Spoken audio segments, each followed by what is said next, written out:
Group D के student के लिए सबसे ज़्यादा जो क्वेश्चन होता है या जो क्वेश्चन करते हैं, सर रिजल्ट कब तक आ जाएगा और फिजिकल की तैयारी करें अथवा नहीं करें। तो मेरा ये कहना है कि जैसा सभी को पता है कि जिस तरीके से अभी रेलवे एकदम फास्ट हो चुकी है, सुपर फास्ट हो चुकी है, और एनटीपीसी का कैलेंडर तक आपको दे दी कि कब कब रिजल्ट किस किस चीज़ का देगी, कैसे कब तक ज्वाइन कराएगी, सारी बातें क्लियर कर दी। उसी तरीके से ग्रुप डी का भी बताया जा रहा है कि आपका ये एग्ज़ाम जो इसका रिजल्ट जो है 1 सप्ताह के अंदर में कभी भी आपका दे सकता है। यानी कि अभी लास्ट मोमेंट चल रहा है, रिजल्ट कभी भी आपको देखने को मिल सकता है। और सबसे बड़ी बात यह है कि इतने सारे वीडियोज आ रहे हैं, लगातार आप देख रहे हैं कि कट ऑफ से रिलेटेड और फिजिकल की तैयारी से रिलेटेड। तो इसमें मेरा भी ये कहना है कि इससे पहले भी हम वीडियो बनाए हैं कि एक संभावित कट ऑफ क्या होना चाहिए, और कट ऑफ जब भी बातें होती है तो कंपैरिजन हो जाता है कि जिस तरीके से 2018 में आपका एग्ज़ाम हुआ था, उसके बाद 2019 की ये वैकेंसी अभी है जिसका आगे चल कर के रिजल्ट आना है, तो एक तुलनात्मक रूप से देखा जाता है कि कट ऑफ किया जा सकता है। तो अगर हम कंपैरिजन दोनों का करते हैं तो पाते हैं कि मूल डिफरेंस जिसके वजह से कट ऑफ प्रभावित हो सकता है वो क्या क्या है। तो आपको पता है कि 2018 में जो वैकेंसी आई थी उसमें 1,89,00,000 छात्र फॉर्म भरे थे, 1,89,00,000, जबकि इस बार आपका 1,15,00,000 बच्चे फॉर्म भरे हुए थे। दूसरा सबसे बड़ा जो अंतर रहा है कि वैकेंसी का नंबर ऑफ वैकेंसीज उस बार लगभग 63,000 के करीब था, और इस बार 1,03,000 के करीब वैकेंसी है। तो समझिए कि दूना से थोड़ा सा कम है।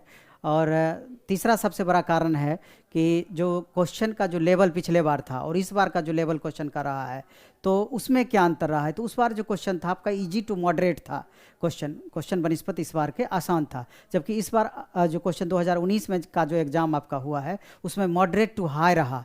आपका मैथ रीजनिंग मिला जुला करके एवरेज रहा, लेकिन साइंस सबसे ज़्यादा परेशान किया। तो इसको लेकर के देखा गया है कि स्टूडेंट जो अटेम्प्ट लेना चाहिए उनका अटेम्प्ट भी प्रभावित हुआ है, और बाद में जब मार्क्स जारी किया गया तो मार्क्स भी प्रभावित हुआ है।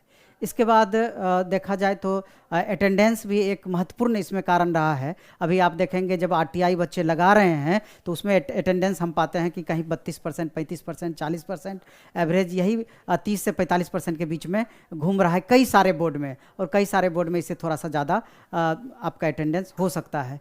तो और एक और महत्वपूर्ण कारण जो है जो सबसे ज़्यादा प्रभावित करेगा आपके कट ऑफ को, वो है कि पिछले बार आपका नॉर्मलाइजेशन था, इस बार परसेंटाइल सिस्टम था। जैसा कि आपको पता है कि नॉर्मलाइजेशन सिस्टम में कट ऑफ जो है कितना ज़्यादा, नॉर्मलाइजेशन में कितना ज़्यादा मार्क्स बढ़ता है, आपका 5 से लेकर के 15 मार्क्स 18 मार्क्स तक बढ़ता है, जबकि आपका नॉर्मलाइजेशन में इसका एक लिमिट हो जाएगा। तो इन सारे कारणों को जब आपस में मिलाएंगे तब आपको पता चलेगा कि ओवरऑल बहुत बड़ा अंतर कट ऑफ में हो सकता है। और जिस तरीके से आप देख रहे हैं कि कितने अलग अलग आरआरसी के जोन हैं, सब जोन में नंबर ऑफ वैकेंसीज अलग है, नंबर ऑफ स्टूडेंट फॉर्म भरने वालों की संख्या अलग अलग है। तो उस हिसाब से अगर आप देखेंगे तो बहुत ज़्यादा उतार चढ़ाव संभव है। तो जैसा कि हम पहले से बताते आ रहे हैं कि अगर आप जनरल कैटेगरी में हैं तो 58 से लेकर के 62 के बीच में पीटी का कट ऑफ जा सकता है। हो सकता है कि कई सारे जोन्स में अब जिस तरीके से अटेंडेंस बताया जा रहा है तो उस हिसाब से लगता है कि इससे कम भी आपका कट ऑफ रह सकता है, 55 के आसपास भी कट ऑफ कुछ जोन में आपका जा सकता है। सभी में तो बोलना मुश्किल रहेगा, लेकिन कुछ जोन में जा सकता है। और इसमें भी आप देखेंगे कि कैटेगरी वाइज भी अंतर होता है। अगर आप जनरल कैटेगरी में हैं तो उसके रिस्पेक्ट में आप देखेंगे ईडब्ल्यूएस है या फिर ओबीसी है, एससी है, एसटी है, एक्स सर्विसमैन है, हर जगह अंतर पड़ेगा। अगर कोई स्टूडेंट एससी एसटी कैटेगरी में है तो उनका 50 से कम में भी उनका रिजल्ट आने की संभावना रहेगी। तो जिनका भी जनरल कैटेगरी में 55 से ऊपर है तो वो अपना फिजिकल की तैयारी स्टार्ट कर दें, वो फील्ड जाना स्टार्ट कर दें, क्योंकि अचानक जिस तरीके से रेलवे गति पकड़ा हुआ है, मोशन पकड़ा हुआ है, अगर ये रिजल्ट दे देती है तो बहुत ज़्यादा मेरे ख्याल से समय आपको फिजिकल के लिए नहीं मिल पाएगा। और अभी से अगर फील्ड जाना स्टार्ट करेंगे तो 10 दिन 15 दिन आपको मेंटेन करने में भी लग जाएगा, या सेट करने में भी आपको लग जाएगा। क्योंकि आप जाते हैं, देखते हैं कि फील्ड गए तो अगर 2-4 दिन 10 दिन 1 सप्ताह दौड़े तो पता चलेगा किसी का पैर में प्रॉब्लम हो गया, किसी का कहीं फ्रैक्चर हो गया, तो ऐसी परिस्थिति में उनको ज़्यादा प्रॉब्लम होने लगती है। तो आपको सही तरीके से एडजस्टमेंट के लिए भी रेगुलर फील्ड जाना जरूरी है, और रेगुलर अगर अभ्यस्त अगर आप जाकर के फील्ड जाकर के तब तक हो जाते हैं जब तक रिजल्ट आ जाता है, तो उस समय आपको स्पीड पकड़ाने में या जो फिजिकल का आपका क्राइटेरिया है उसको मेंटेन करने में बहुत ज़्यादा दिक्कत मेरे ख्याल से नहीं होगी। और बाय चांस मान लीजिए अगर आप फील्ड जाते ही हैं, खुदा ने खास्ते अगर आपका रिजल्ट मिस कर जाता है, तो हानि इससे क्या है, लॉस इससे आपको क्या होना है? तो कहीं ना कहीं हेल्थ के लिए आपका बेहतर ही है।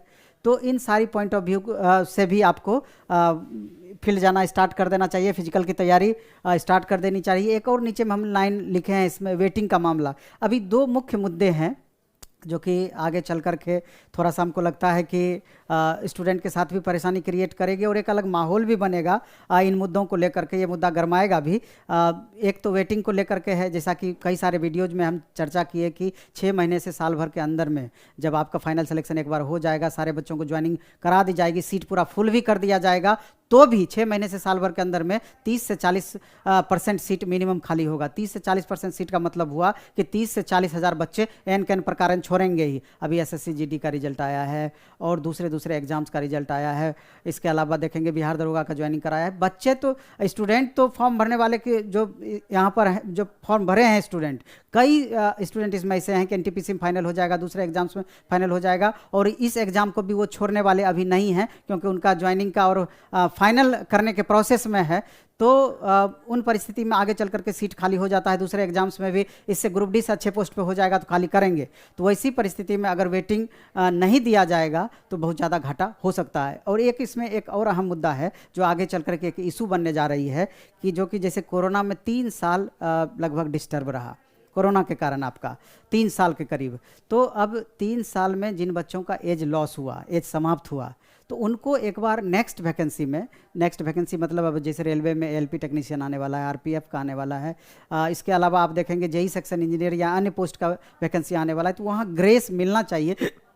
जिस तरीके से एसएससी जीडी में अभी कोरोना के कारण 3 साल एज का रिलैक्सेशन दिया गया, यानी कि 3 साल एज बढ़ा दिया गया है, तो रेलवे भी ये बात कन्फर्म कर दे। ये नहीं कि वैकेंसी आएगी तो उस समय हम करेंगे। अगर आप पहले से कंफर्म कर देते हैं, अगर रेलवे पहले से कंफर्म कर देती है, तो जिन स्टूडेंट का एज समाप्त हो गया है वो दोबारा से तैयारी में लग जाएंगे।